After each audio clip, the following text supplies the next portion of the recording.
পথিকের বই পড়াতে আজ পড়ে শোনাব জীবনানন্দ দাশের ছোট গল্প বিস্ময়। এটি জীবনানন্দের 50টি গল্প সমগ্র থেকে পড়ে শোনাচ্ছি। সুবোধের উপন্যাসখানা কোনো সম্পাদকই নিল না। পাণ্ডুলিপি ওভারকোটের পকেটে ফেলে দিয়ে লম্বা ছুপছিপে যুবকটি রাস্তার থেকে রাস্তায়, রাস্তার থেকে রাস্তায় অনেকক্ষণ পায়চারি করল। মেঘ করে এসেছিল, অল্প অল্প বৃষ্টি পড়ছিল, রাত হয়ে গেছে। বৃষ্টির ভিতর ভিজতে ভিজতে যেখান থেকে চলে এসেছে সেই দিকে আবার চলে গেল, আস্তে আস্তে আস্তে আস্তে। কখনো বা ঘাড় হেঁট করে চোখ বুজে, কখনো বা মাথা তুলে অস্পষ্ট চোখে অজস্র মানুষের মুখের দিকে তাকিয়ে।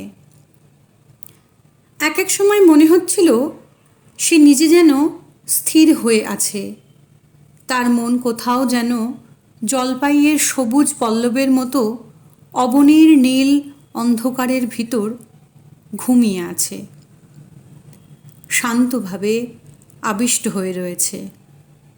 অক্লান্ত মাকড়সার মতো একটা অপরিসীম দেয়ালের শেষ দেখবার জন্য চলেছে।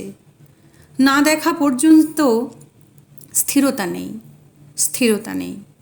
শুধু তার পা দুটো অন্ধকারে ট্রেনের মতো চলেছে, যেন কোমরের উপর তার শরীরটা, সমস্ত মানুষটা, তার আত্মার এই অক্লান্ত ট্রেনের অপরিশ্রান্ত যাত্রী, অপরিশ্রান্ত যাত্রী। রাত ক্রমে বাড়ছিল। একটা বিবর্ণ গলির দিকে অনেকক্ষণ তাকিয়ে রইল সুবোধ। গভীর রাতে জায়গাটা অনেকখানি নিস্তব্ধ হয়ে পড়েছে, যেন এত স্তব্ধতা ও বিমর্ষতা কোনো দিনও সে দেখেনি। রাত অতিরিক্ত রকমের বেড়ে গিয়েছে। স্বাভাবিক লোক এখন আর বাইরে থাকে না।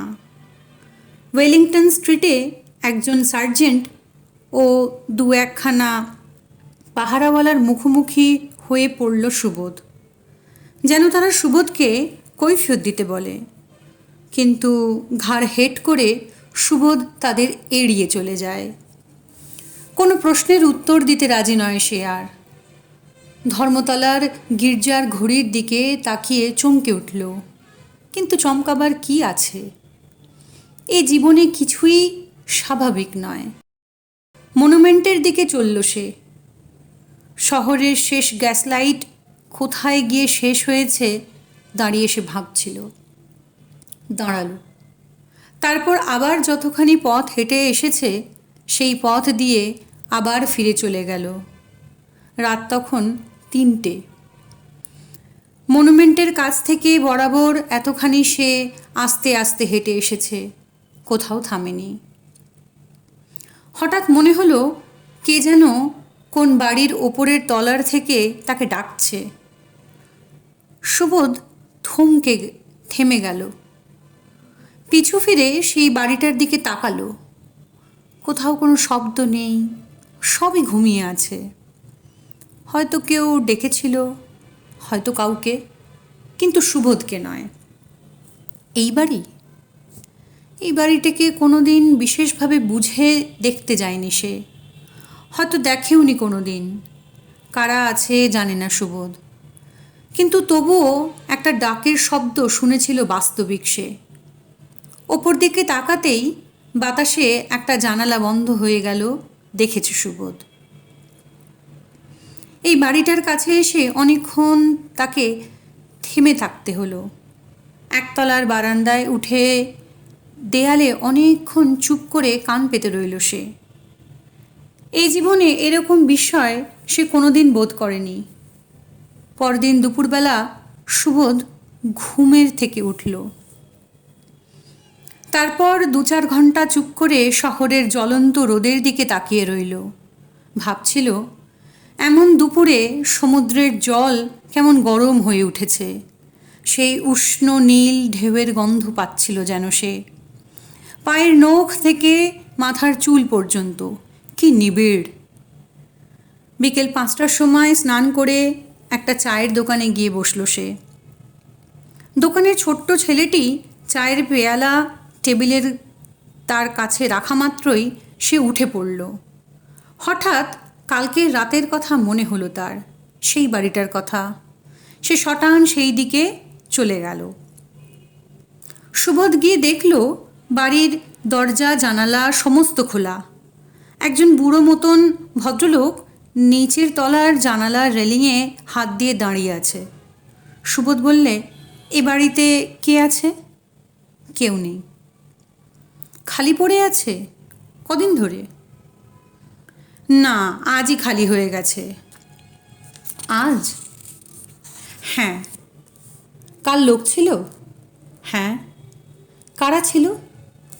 আমি চিনি নে তাদের। কোথায় গিয়েছে? তাও জানি না। কে জানে বলতে পারেন? না। বাড়িটা আপনার? আপনি ভাড়া নেবেন? সুবোধ জানতে চাইল বাড়ি কার। বুড়ো ভদ্রলোক তাকে ওপরে নিয়ে গেল। বাড়িওয়ালা মিস্ত্রি দিয়ে দরজা জানালা মেরামত করিয়ে নিচ্ছিল। সুবোধ বললে, বাড়ি আপনার? হ্যাঁ, ভাড়া হয়ে গেছে। ভাড়া করতে আমি আসিনি। কারা ছিল এখানে বলতে পারেন? কি এক মজুমদার তারাপদ মজুমদার। সুবোধ বললে, তারাপদ মজুমদার একা? না, অবশ্যই পরিবার নিয়ে ছিলেন। এরা দুজনেই ছিল, আর মাঝে মাঝে কচ্চিৎ দু একটি আত্মীয় স্বজন আসতো। সেসবও তো বলতে পারি না আমি। তবে এই দুইজনই আমার ভাড়াটে ছিল। প্রায় মাস তিনেক এই বাড়িতে ছিল তারা। মাস তিনেক? সুবোধ বললে, এখন কোথায় গেছে? তা আমি কিছু জানি নে। বলেই বাড়িওয়ালা মিস্ত্রিদের সঙ্গে নিজেও খুটখুট করে হাতুড়ি চালাতে গেল। আপনি ছাড়া আর কেউ তাদের কথা জানে না? তা আমি জানি নে মশাই। যতদূর জানি সব বললাম। আর কোনো খোঁজ খবর রাখি না আমি। সুবোধ রাস্তায় নেমে অবাক হয়ে ভাবল, তারাপদ মজুমদার কে এবং তার স্ত্রী তো? তার স্ত্রী বা কোথায় থাকতে পারে? তারা কলকাতায় আছে? বাইরে চলে গেছে? কোথায় যেতে পারে? কেমন করে খুঁজে বার করতে পারা যায়? কিন্তু কি আশ্চর্য, তাদের খুঁজে বের করবার জন্য এমন স্পৃহা কেন তার? যাদের কোনোদিনও সে দেখেনি, যাদের কথা কারোর কাছে কোনোদিনও শোনেনি সে, এই পৃথিবীতে যারা সুবোধের কাছে জন্মায়নি, যাদের মৃত্যুর সঙ্গে সুবোধের কোনো সংস্রব থাকবে না, যাদের সমস্ত জীবনের প্রথম ও শেষ ঘটিটুকুও অনন্তকালের জন্য সুবোধের কাছে অনাবিষ্কৃতই থেকে যাবে। তারাপদ, কিংবা ঠিক বলতে তারাপদর সেই স্ত্রীর জন্য এ কি আকাঙ্ক্ষা? তার স্ত্রী তো, তারাপদর স্ত্রী, তারাপদর। সুবোধের উপন্যাস অত্যন্ত বাস্তব ছিল। কথায় কাজে নিজের হৃদয়ের ছোটোখাটো অজস্র মন্তব্যে সেই পথ ধরে চলত, এই মাংসলো পথ। এ জীবনে শুধু একটা রাত তার অন্যরকম কেটেছে, কালকের রাতটা। সমস্ত রাত ভরে কলকাতার শহরে বৃষ্টিতে হাঁটা। তা সে আরও হেঁটেছে বটে। বিমর্ষ গলির দিকে তাকিয়ে ব্যথা পেয়েছে আরও। সুমুখে পুলিশ দেখে ঘাড় হেঁট করে চলে গেছে। কোনো প্রশ্নের উত্তর দিতে চায়নি। ধর্মতলার গির্জার ঘড়ির দিকে গভীর রাতে এসে আরও ঢের তাকিয়ে চমকে গেছে। মনুমেন্টের কাছে গিয়ে শেষ রাতে আরও অনেকবার কথা ভেবেছে সে। শহরের শেষ গ্যাস লাইট যে কোথায় ফুরলো এই ভেবে সে আরও অনেকবার স্তব্ধ হয়ে গেছে। এই সমস্তই স্বাভাবিক, কিন্তু হঠাৎ একটা বাড়ির এমনি করে তাকে থামিয়ে রাখলো। কোথায় একটা জানালা বাতাসে বন্ধ হয়ে গেল, তাই সে অবাক হয়ে রইল। বিস্ময়, বিস্ময়, গভীর বিস্ময়। জীবনে এমন বিস্ময় কোনো দিন বোধ করেনি সে। আস্তে আস্তে বাড়িটার ভিতর আবার ঢুকলো সে। বাড়িওয়ালা বললে, আপনি এই না এসেছিলেন? হ্যাঁ। আবার কি মতলবে? সুবোধ লোকটার কথার কোনো জবাব দিল না। যেখানে জানালাটা বাতাসে বন্ধ হয়ে গিয়েছিল সেখানে গিয়ে দাঁড়ালো সে। জানালার কাছে একটা গোল টেবিল, টেবিলটাকে ঘিরে 2-3খানা চেয়ার। দূরে সেই কলেজটা দেখা যাচ্ছে। বছর 10 আগে সুবোধ যেখানে তার শেষ পড়া সাঙ্গ করেছিল। এই কলেজটার দিকে যখনই সে তাকাতো তখনই মন বিষণ্ণ হয়ে উঠত সুবোধের। জীবন কি ছিল তার? সমুদ্রের জলের এক অফুরন্ত রৌদ্র ও আকাশের ভিতর গিরেবাজের মতো ছিল জীবন তার একদিন। তারপর কবে একদিন তন্দ্রার মোহ পেয়ে আচ্ছন্ন বাদুড়ের মতো অস্পষ্ট শাখার অন্ধকার পেয়ে সব আলো ঝরে গেল তার। কি এই ভেবে। কিন্তু আজ এখানে দাঁড়িয়ে একটা কথা খুব গভীরভাবে মনে পড়ছে সুবোধের। এই ছোটবেলার থেকে যখনই সুবোধ গভীর ব্যথা পেয়ে অন্ধকারে একা একা কেঁদেছে, তখনই যেন মনে হয়েছে তার এই অন্ধকারের ভিতরেই কে যেন বলছে তাকে, আমি আছি যে, তুমি আছো, তুমি কে?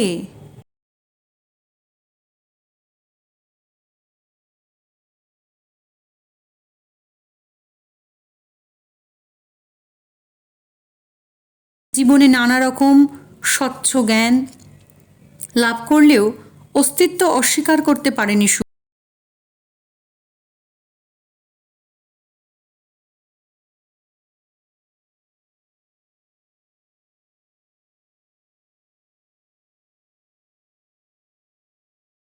মেয়েই তো সে দেখল, তাদের আবার অত্যন্ত স্পষ্ট, তাদের শরীর অত্যন্ত পরিচিত, তাদের জীবনের রেখা ও উপরেখার ভিতর কোনো অস্পষ্ট কুয়াশা নাই, চক্ষুর অগোচর কোনো অতি সূক্ষ্ম।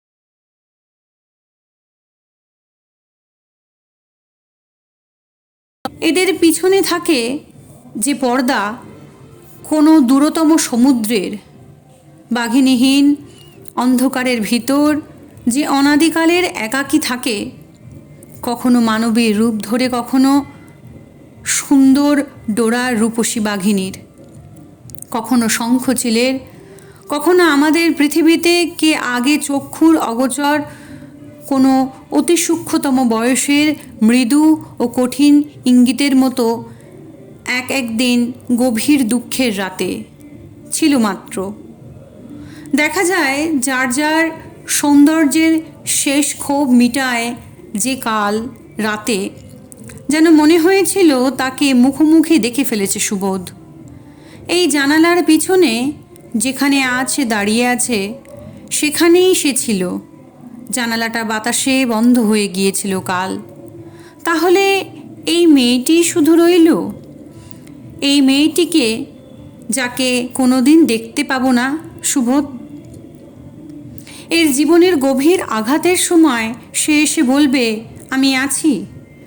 মন তখন যদি খুব বিচ্ছিন্ন হয়ে বইতে পারে, পৃথিবীর চিন্তা, তর্ক, যুক্তির প্রশ্ন, বাসনা সমস্ত যদি স্থূল, অসার, অশ্লীল বলে মনে হয়, মৃত্তিকা সন্নিবেশ বলে মনে হয়, তাহলে সেই মেয়েটির মুখও হয়তো দেখতে পারবে সুবোধ। সুবোধের মৃত্তিকাজীবী প্রিয় জীবনে এই একটা বিস্ময়, ক্রমাগত মৃত্তিকার থেকে, মাংসের থেকে তাকে টেনে নিয়ে যেতে চাচ্ছে। উপন্যাস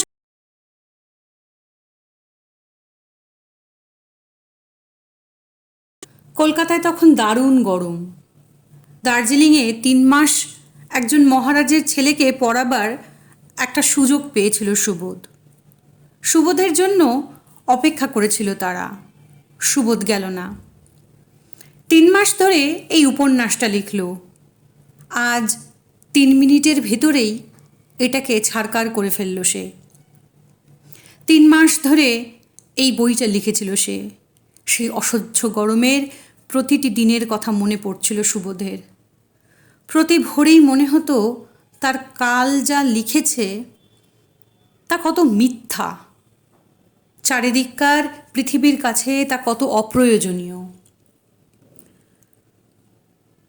শহরের আপিস আদালত, স্কুল কলেজগুলো কেমন বিরাট শক্তিশালী স্তম্ভের মতো হয়ে দাঁড়িয়ে থাকত। সেসবের সঙ্গে সংস্পর্শ হারিয়ে নিজেকে কেমন মিথ্যা বলে মনে হতো সুবোধের। নিজের বইটাকে কেমন নিষ্ফল মনে হতো। তবুও রোজই পৃথিবীর কৃতকার্যতার বিরুদ্ধে খানিকটা লড়াই করে সে লিখতে আরম্ভ করত। তারপর সারাদিন তার লেখা চলত। এক এক সময় কলম থামিয়ে অবাক হয়ে নিজের লেখা পড়ত সে। এক এক সময় অনেকক্ষণ চুপ করে বসে থাকত, যেন লেখার স্রোত ফুরিয়ে গেছে। তাকিয়ে দেখত গরমে পায়রাগুলো ছটফট করছে, মানুষ কাতর হয়ে পড়েছে, রাস্তার পিচ গলছে, আবার কলম নিয়ে বসত সে। কিন্তু কলম তাকে কোনো পুরস্কার দিল না, অথবা দিয়েছে। সেই 3 মাস না জানি কোন কামনা মিটেছে তার। যদি পারত আবারও কলম নিয়ে বসে সে, আরেকখানা উপন্যাস আরম্ভ করে, এমনি লেখবার জন্য শুধু, তারপর হয়তো পুড়িয়ে ফেলবার জন্য।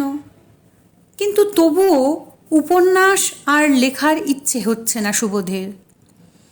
কিছুই করা হচ্ছে না।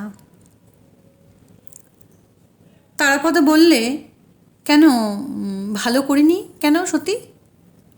সতী বললে, সেই পুরনো বাড়িটাই ভালো ছিল। কোন হিসেবে? জানালায় বসে অনেক দূর রাস্তাঘাট, আকাশ দেখা যেত। তারাপদ টাই বাঁধছিল, একটু ভুল হয়ে গেল। টাইটা খুলে আবার বাঁধতে বাঁধতে বলল, কিন্তু তুমি তো দেখছো না সতী, এই বাড়িটা কত বড়, কত সুন্দর। সতী চুপ করে রইল। তারাপদ টাই বাঁধা শেষ করে বললে, কিছু বলছো না যে? সতীকে তারাপদ ছোটবেলার থেকেই জানে। ছোটবেলার থেকেই তাকে তারাপদ দা ডেকে আসেনি সতী।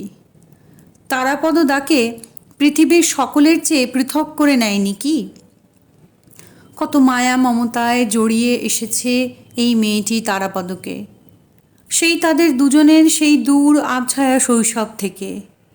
আজ সে তার স্ত্রী।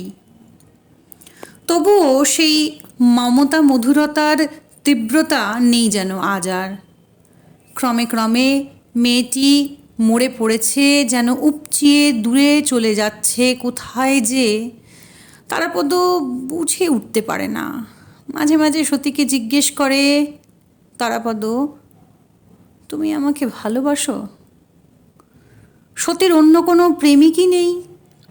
জানি তারাপদ, স্বামীকেই সে ভালোবাসে, কিন্তু তবুও। এখানে কোনো ঈর্ষার কথা নেই। এমন কোনো তৃতীয় ব্যক্তি নেই এদের জীবনে দাম্পত্য সুখকে এক মুহূর্তের জন্য যে ম্লান করতে আসবে। তাছাড়া সতীর নিজেরই সংরক্ষণ এদিক থেকে তারাপদর চেয়ে ঢের বেশি। যে একটা কথা শুধু মনে হয় তারাপদর, এই মেয়েটির প্রেমই অবসন্ন হয়ে পড়েছে। প্রেমেরই অবসাদের নিয়মে, সে নিয়ম বড় কঠিন, তাকে লঙ্ঘন করা যায় না, তার ক্ষতি ফেরানো বড় দুঃসাধ্য। তারাপদ অফিস থেকে এসে বলল, চলো সিনেমায় যাই সতী। সতী বিস্মিত হয়ে তাকালো। তুমি অনেক দিন গিয়েছো তো আমার সঙ্গে। কিন্তু আজ ইচ্ছে করছে না। কেন বুঝি না, ভালো লাগে না। খুব ভালো ছবি আছে আজ। আমার আজ ইচ্ছে করছে না সিনেমায় যেতে। আজ শুধু? কাল যেতে ইচ্ছে করবে? সতী ঈষৎ ম্লান হেসে বললে, বলতে পারি না। বলতে পারো না? সতী বললে, সিনেমায় মানুষ কী সুখ পায়। আমি অনেক দিন তোমার সঙ্গে ছবি দেখতে গিয়েছি। দেখে দেখে আমার এই মনে হয়েছে যে বায়োস্কোপ যদি জীবনের প্রতিবিম্ব হয় তাহলে সে জীবন আমার নয়। অত কোলাহল, অত উত্তেজনা, আমোদ আহ্লাদের অত বৈভব আমার ভালো লাগে না। যারা এই জিনিসের পেছনে আছে তারা যে কেমন লোক আমি ভেবে অবাক হই। তোমার সঙ্গে কয়েকটা দিন বায়োস্কোপে গিয়ে আমার এই ধারণা হয়েছে যে এই ব্যবসা যারা সম্ভবপর করেছে তারা চিন্তার দাবি করে কল্পনার দাবি করে, নানা রকম সমস্যা সমাধানের শান্ত দাবি করে, অথচ এসব কোনো দাবিই তারা মেটায় না। কোনো এক বর্ণ জিনিস নিয়ে স্থির হয়ে অনেকক্ষণ ভাববার ক্ষমতা এদের নেই। মানুষকে একটা অনর্থক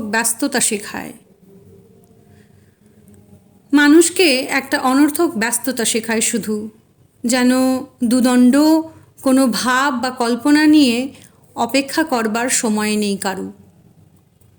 মোটর কারের মতো এও একটা বিকৃতি, আমাদের জীবনটাকে বিকৃত করে দিচ্ছে। নদীর জলে মাঝরাঙায় ছায়ার প্রতিবিম্ব হয়, জলের দল ঘাস জন্মায়, মাঠ ঘাসের সৌন্দর্যে ভরে থাকে।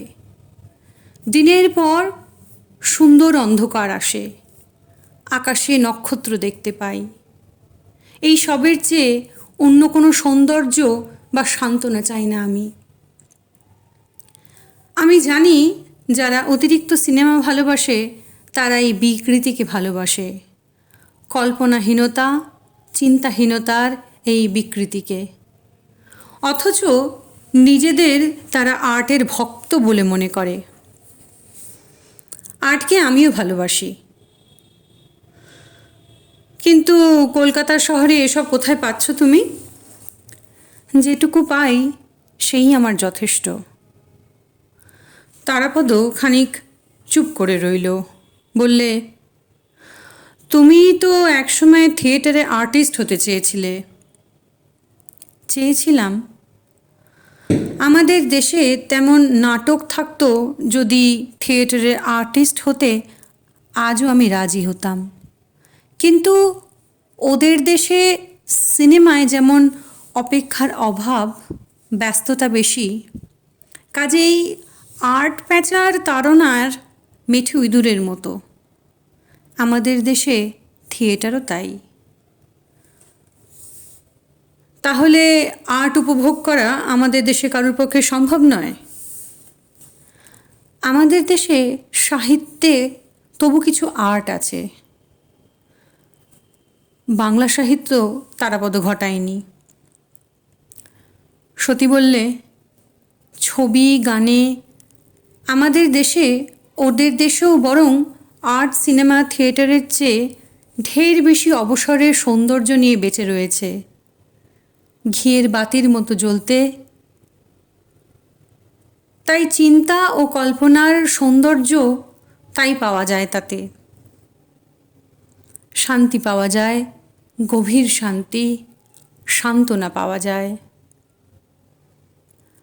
আর্টের কথা তারাপদর ভালো লাগছিল না। অফিসের পর এসে কি করবে সে? সতীকে না নিয়ে থিয়েটারে বা সিনেমায় ক্লাবে বেরিয়ে যাবে? গেলে তারাপদ কিছু দেখতে শুনতে পায় না। সতী যাই বলুক না কেন, সিনেমা তারাপদর খুব ভালো লাগে, বিশেষত আজকালকার টকি, থিয়েটারও। কিন্তু তবুও একা একাই এসব সে উপভোগ করতে পারে না। পাশে এই মেয়েটি থাকা চাই। তারাপদর জীবনের বিশেষ একটা সম্পদকে সতী যেন আজ ফুঁড়ে নষ্ট করে দিল। অফিস থেকে এসে কি করবে তারাপদ?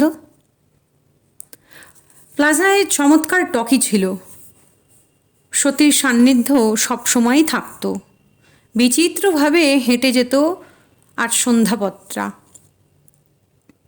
কিন্তু সতীকে খুব ভালো করে জানে তারাপদ। বায়োস্কোপের ওপর তার মন বিজাতীয়ভাবে বেঁকে বসেছে। বিজাতীয়তার ভেতর কেউ আর তাকে ফিরিয়ে নিয়ে যেতে পারবে না।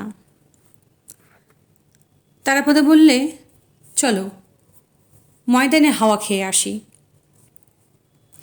ড্রাইভারকে সে মোটর তৈরি করতে বলল। দুজনে বেরুলো। একটা সিনেমা হাউসের সামনে এসে থামল। সতী অত্যন্ত বিরক্ত হয়ে স্বামীর দিকে তাকালো। তারাপদ কাতর অনুরোধ করে বললে, আজ একটি দিনের জন্য শুধু। টিকিট কাটল তারাপদ। বললে, দেখো এই বইখানা কেমন, এর ভেতর হয়তো অপেক্ষা আছে, একেবারে ঘোড়দৌড় নাও হয়ে থাকতে পারে, হয়তো আর্টই। সিনেমা হাউসের বাইরে দাঁড়িয়ে সতীর বোধ হচ্ছিল ভিতরে কে যেন আছে, কে যেন আছে। কাউকে সে দেখতে পাচ্ছিল না, কাউকে সে দেখতেও চায়ও না।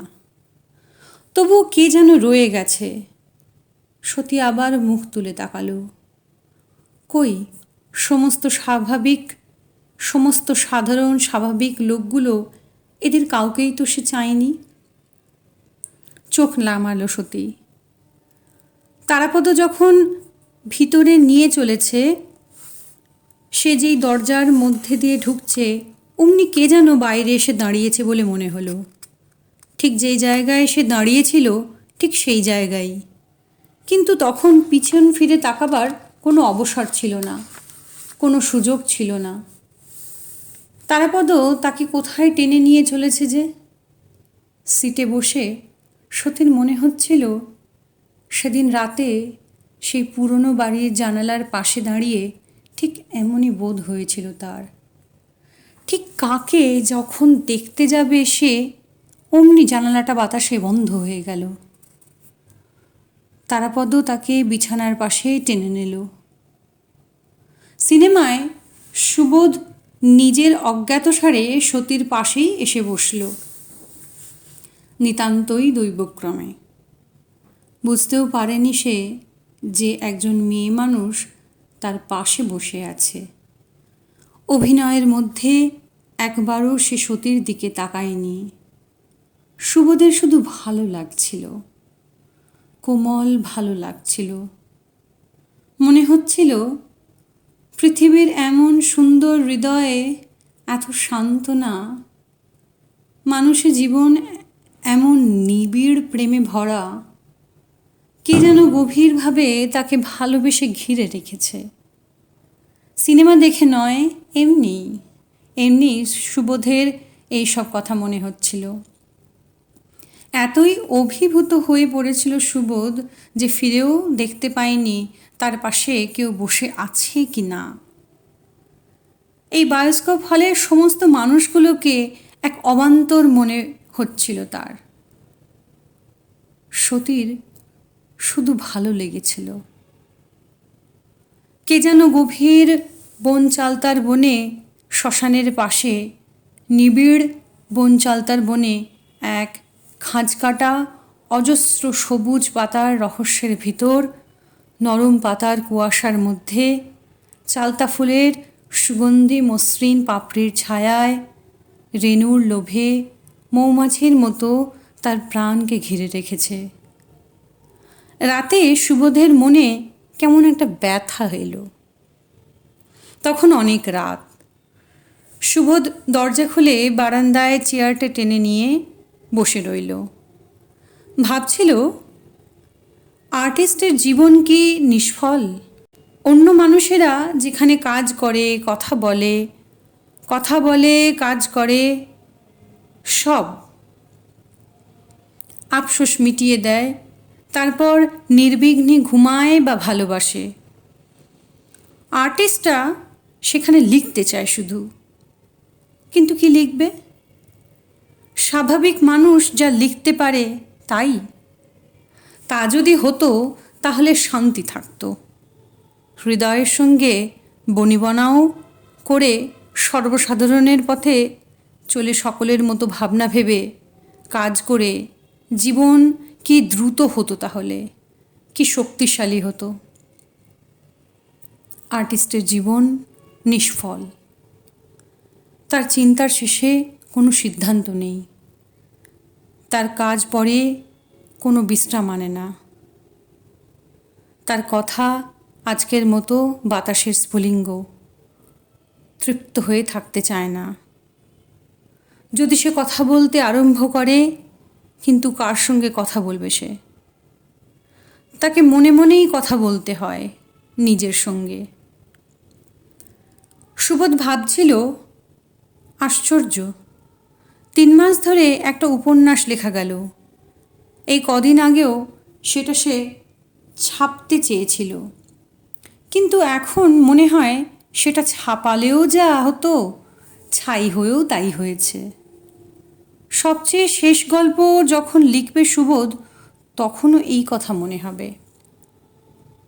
পরদিন রাতে সুবোধ লিখবে ভাবছিল। সারাদিন বসে লিখবার জন্য সে প্রস্তুত হয়ে থাকছিল।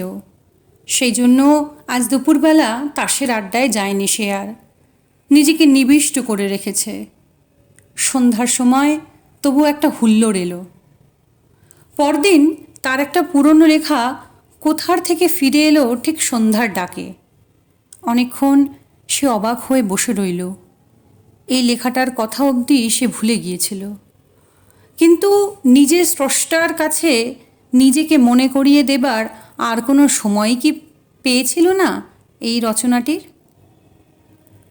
2-3 দিন সাধারণভাবে কাটল, যেন সকালের মতো হয়ে গেছে সুবোধ। একদিন রাতের বাস্তবিকই সে লিখতে বসল। ম্যানেজার দরজায় ধাক্কা দিয়ে বললে, আপনার টেলিগ্রাম আছে, আজ দুপুরেই এসেছে। সারাদিন আপনাকে পাইনি, কোথায় ছিলেন? 9টার সময় সুবোধ স্টেশনে পাইচারি করছিল। খানিক বাদে গাড়ি এলো। মাসিমার 2-1টি পুঁটুলি খুঁজে বের করতে করতে ঢের সময় লেগে গেল। তারপর প্ল্যাটফর্মে তাকে নামিয়ে সুবোধ একটা ট্যাক্সি ঠিক করল, কারণ ছ্যাঁকড়া গাড়িতে করে মাসিমাকে কালীঘাটে পৌঁছে দিয়ে ফিরতে ঢের রাত হয়ে যাবে। মাসিমারও কষ্ট হতো।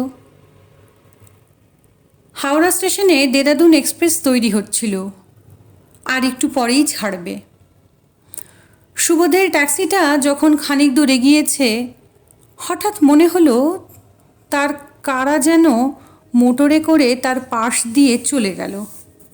তাদের সে দেখেনি। অবশ্যই মোটরে করে যে তারা গিয়েছে, তার ট্যাক্সির গা ঘেঁষে গিয়েছে, এইমাত্র গিয়েছে।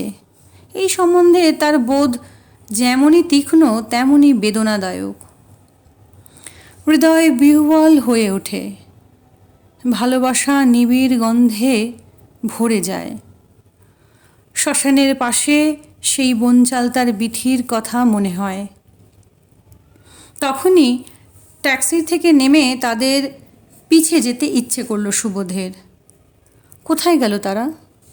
কোথায় গেল সে, যাকে সেই পুরনো বাড়িতে খুঁজছিল?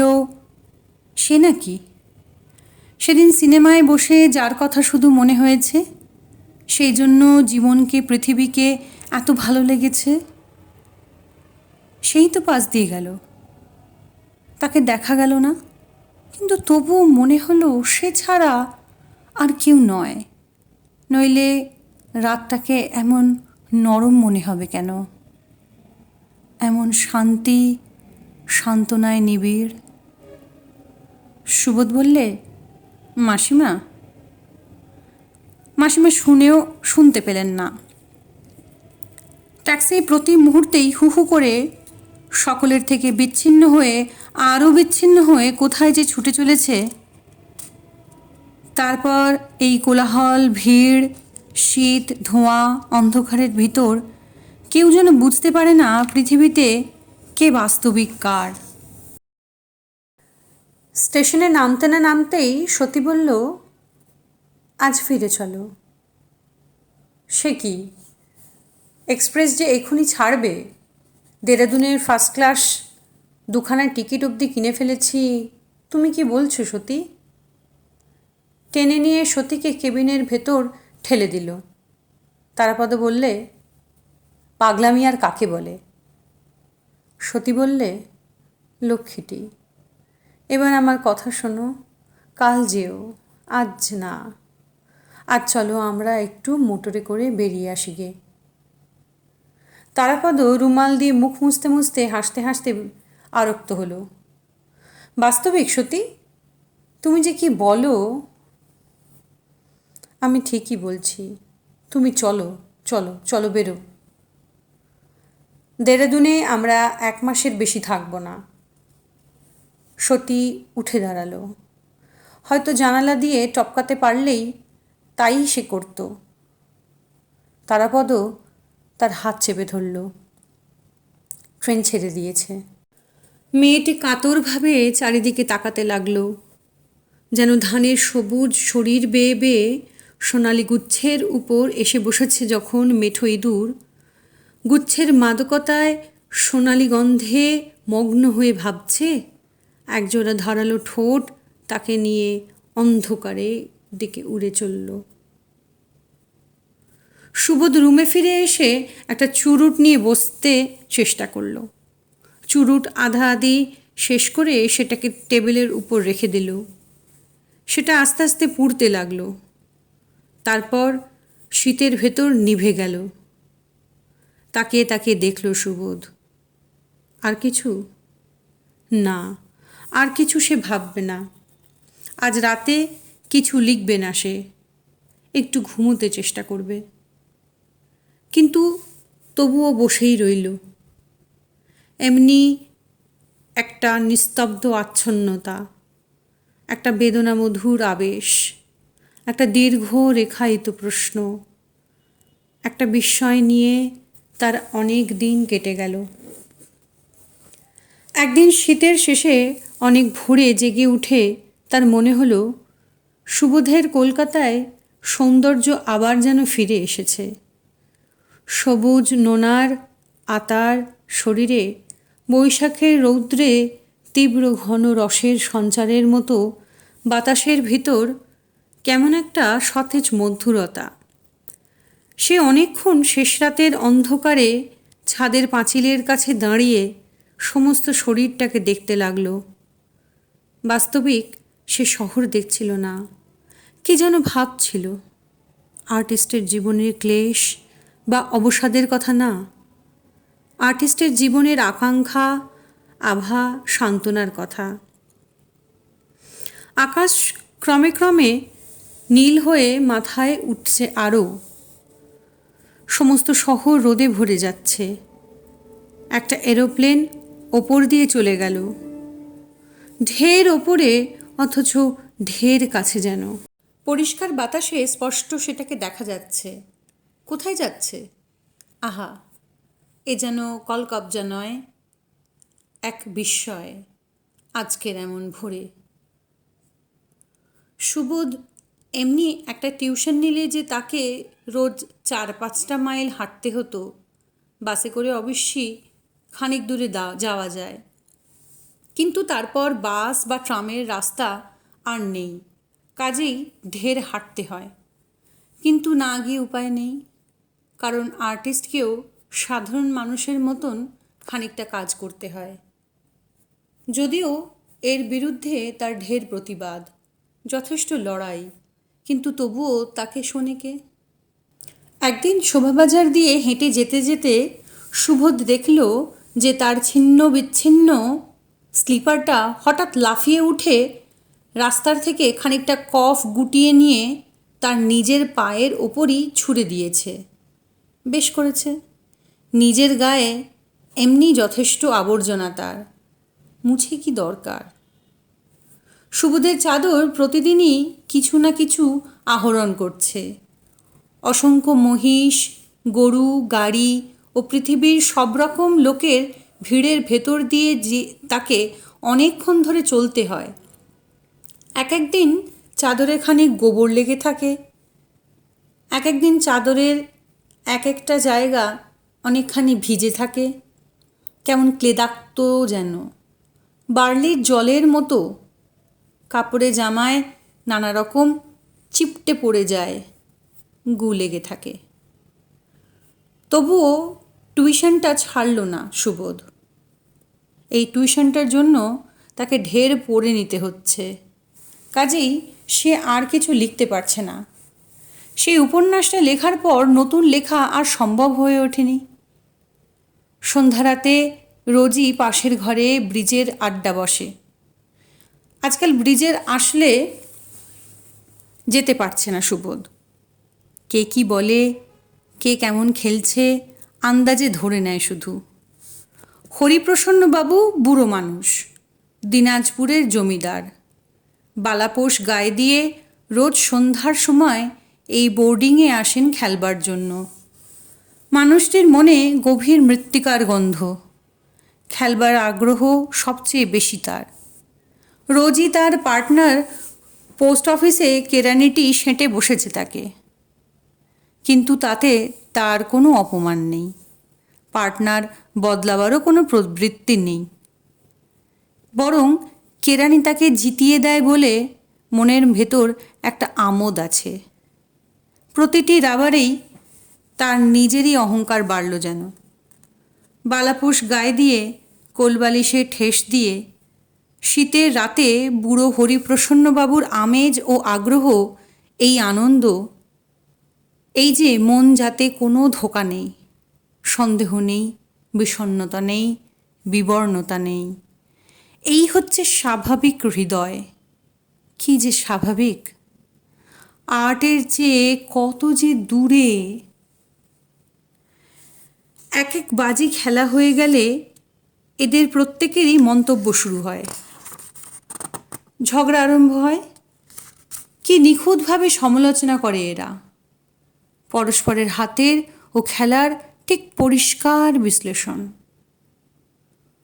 হরিপ্রসন্নবাবু এক ফাঁকে রেসের কথা পারলেন, বললেন যে ঘোড়াটায় চাপবে সেইটাই জিতবে। সুবোধ এই টিপটা নেবে কি? সুবোধ একদিন স্টেশনে গেল, তেমনি রাতে। আজ আর সেখানে কোনো নতুনত্ব নেই, সে জিনিস যেন হারিয়ে গেছে আজ। সে অনুভূতিও মনের ভেতর যেন জাগে না। স্টেশনে চা কাটলেট খেতে খেতে সুবোধের একসময় মনে হলো এই কাটলেটের তৃপ্তিটাই যেন আজকের রাতের যা কিছু তৃপ্তি। এমনি করে ধীরে ধীরে সর্ববাদী সম্মত পথে চলে আসতে পারে যদি সে, তাহলেই তো লাভ হয়। কিন্তু তবুও স্টেশনে পায়চারি করতে করতে কেমন একটা বিষণ্ণতা তাকে পেয়ে বসল। পরদিন ভোরের বেলা আবার স্টেশনে গেল সে। ইঞ্জিন দেখল, কয়লার গন্ধ শুকল, প্ল্যাটফর্মের অজস্র নোংরামি নীরবে সহ্য করল সে। অনেক দূরের থেকে যেসব গাড়ি আসছে সেই সব যাত্রীদের ভেতর কয়েকটা মুখ এদের সুন্দর লাগলো তার, কিন্তু তবুও এদের কাউকে অনুসরণ করতে ইচ্ছে করে না। এদের ভেতর সেই অপরিহার্য চমক নেই। আহা, পৃথিবীতে কোথায় যে আছে। সুবোধ বরফ দিয়ে লেমনেড খেলো। ইংরেজি বুক স্টলের সমস্ত রদ্দি বই ম্যাগাজিন নেড়েচেড়ে একটা ডিটেকটিভ নভেল কিনে দুপুর মাথায় করে বাড়ি ফিরল। রাতে স্বপ্ন দেখল কে যেন দরজায় এসে ধাক্কা দিচ্ছে। তাড়াতাড়ি দরজা খুলে দেখল তার ভাই, ছোট ভাই, 20 বছরের ছোকরা, শিয়ালকোট থেকে এসেছে। সেখানে একটা অফিসে চাকরি করত সে, এবং দাদাকে মাসে মাসে কিছু টাকা পাঠাতো। এমন ভাই এই পৃথিবীতে কারু হয় না। সে যতদিন বেঁচে ছিল সুবোধকে টিউশনও করতে হতো না। কিন্তু সে ভাই তো মরে গেছে, আবার কি করে এলো সে? সুবোধ অবাক হয়ে তার দিকে তাকালো। দেখল ভাই সে আরও অন্ধকারে সেই লম্বা শীর্ণ ছেলেটি কুলির ভাড়া মিটিয়ে দিচ্ছে। তারপর সুবোধের ঘরের ভেতর ঢুকে বললে, 7 দিনের ছুটিতে এসেছি, আমি দেশে যাচ্ছি দাদা, তুমি কি যেতে পারবে? মোম জ্বালিয়ে ছেলেটি দাড়ি কামিয়ে নিল। কী বা তার দাড়ি! মুখের ভেতর কেমন একটা তৃপ্তি তার, কি আনন্দ! 2 বছর পর দেশে যাচ্ছে মায়ের কাছে, কিন্তু 4-5 দিনের জন্য মাত্র। তারপর আবার সেই কঠিন শিয়ালকোটে ফিরে যেতে হবে তাকে। দেখতে দেখতে যেন 4-5 দিন কেটে গেছে। ভাই দেশের থেকে তাই ফিরে এলো। তার মুখে এবার কি বিবর্ণতা! মাকে ছেড়ে, দাদাকে ছেড়ে যেন কঠিন কঠিন শিয়ালকোটে ফিরে যাচ্ছে আবার। সুবোধ জেগে উঠল। মৃত ভাইকে সে স্বপ্নে দেখছিল। সুবোধ আশ্চর্য হয়ে ভাবল, এই একই স্বপ্ন বহুবার দেখে যেন সে। এই স্বপ্ন যা তার ভাইয়ের বাস্তব জীবনের সঙ্গে এমন প্রকৃতভাবে যুক্ত। 3 বছর আগে একদিন সেই ছেলেটি বাস্তবিকই তো এমনি শিয়ালকোট থেকে এসেছিল। দরজা ঠেলেছিল, কুলি বিদায় দিয়েছিল, মোম জ্বালিয়ে দাড়ি কামিয়েছিল, আবার ফিরে শিয়ালকোটে চলে গেছিল। প্লেগে মারা গেল, যেন বহু যুগ আগে বিলুপ্ত এক নদী। সেই নদীর কাদাও আজ পৃথিবীতে নেই। সেই নদীর খাতে এক শীর্ণ দীর্ঘ মাছ ছিল। ছায়া ভরে কোন সুদূর অন্ধকারতম স্রোতের ভিতর থেকে জেগে উঠে একবার সুবোধের স্বপ্নের ভিতর। হাজার হাজার বস্তুর আগের সেই জলের কলরব একবার শোনা যায়, কিন্তু অতি দ্রুতই স্তব্ধ হয়ে যায় সব। সুদূরতম সময়ের ধূলিমলিনতার ভিতর হারিয়ে যায়, সৃষ্টির অনন্ত মৃত্যুর অন্ধকারে। সেই শেষ রাতই তো এমনি ছিল, কিন্তু তবুও তা কত দূরে। সেই শেষ রাতের সেই কুলিকেও যদি এখন পাওয়া যেত, তাহলে সুবোধ সারাদিন তার কাছে বসিয়ে রাখত। সন্ধ্যার সময় সুবোধ বেরিয়ে পড়ল। কোন দিকে যাবে বুঝতে পারছিল না কিছু, কিন্তু ক্রমাগত সে হেঁটেই চলেছে। সামনে কয়েকজন লোক খাটিয়া করে একটা মড়া নিয়ে চলেছে যেদিকে, সেদিকে লক্ষ্য নেই সুবোধের। অথচ সেই মড়ার পেছনে পেছনেই চলেছে সে। রাস্তার পর রাস্তা, গলির পর গলি, প্রতি নতুন মোড় বাঁধা এই মড়া যেন তার জন্য ঠিক করে দিচ্ছে। অথচ কারা তার সামনে যাচ্ছে, কি যাচ্ছে, খাটিয়া বা মড়া, কিছুই সুবোধের চোখে পড়ল না। সে যেন আকাশের দিকে তাকিয়ে, ট্রাম লাইনের দিকে তাকিয়ে, ধোঁয়ার ভেতর কষ্ট পেয়ে, ভিড়ের ঠেলা খেয়ে কোনো একদিকে চলেছে শুধু। ভাবল আজ রাতে ঘুমোবে শুধু, লিখবে না আর, কাল আর টিউশন করতে যাবে না। একদল কাদা গোবর মহিষের লেজ ঝটাপট চাপকে গেল তাকে। ছিন্ন বিচ্ছিন্ন গ্লিসিয়ান সিপিয়ারটা নেচে উঠে নানা রকম কাদা, কফ ও নোংরামি ছিটিয়ে চলল সুবোধের পায়ে, গায়ে, সব জায়গায়। তবু এটা ঠিক নরকুণ্ডের পথে যাত্রা নয় যেন। একসার নারকোল গাছের সবুজ পালিশ পাতার কিনারে চাঁদ উঠেছে। তারপর পুরোপুরি আকাশটাকে দখল করে নিল চাঁদ। শহরের এক প্রান্তে এসে আকাশটাকে আজ অনেক বড় দেখাচ্ছে, যেন চাঁদ, আকাশ, নক্ষত্র মানুষের সুখ, মানুষের জীবন নতুন করে সব আবিষ্কৃত হলো। বসন্তের বাতাস দিচ্ছে, দলে দলে মেয়ে বারণে স্নান করে ফিরছে। তাদের এক একজনের মুখ এমন সুন্দর, কিন্তু তবুও এসব মুখ অনুসরণ করতে ইচ্ছে হয় না। সে নিজের পথে হেঁটে চলেছে। যখন সে থামল, মরার খাটিয়ার পাশেই এসে থামল। তবুও সেই খাটিয়ার দিকে তার দৃষ্টি নেই। সে জানে না কোথায় এসেছে সে।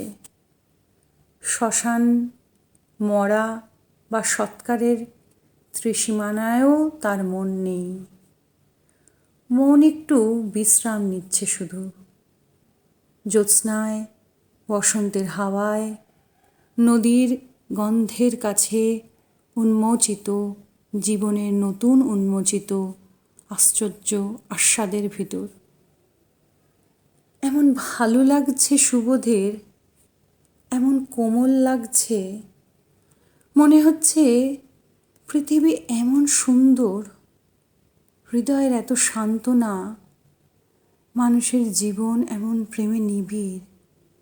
কি যেন গভীরভাবে তাকে ভালোবেসে ঘিরে রেখেছে। সতীর মুখের কাপড় যখন খুলেছে, তখন সে মুখ দেখবার জন্য সুবোধ সেখানে ছিল না। সে গঙ্গার পাড়ে চলে গিয়েছে।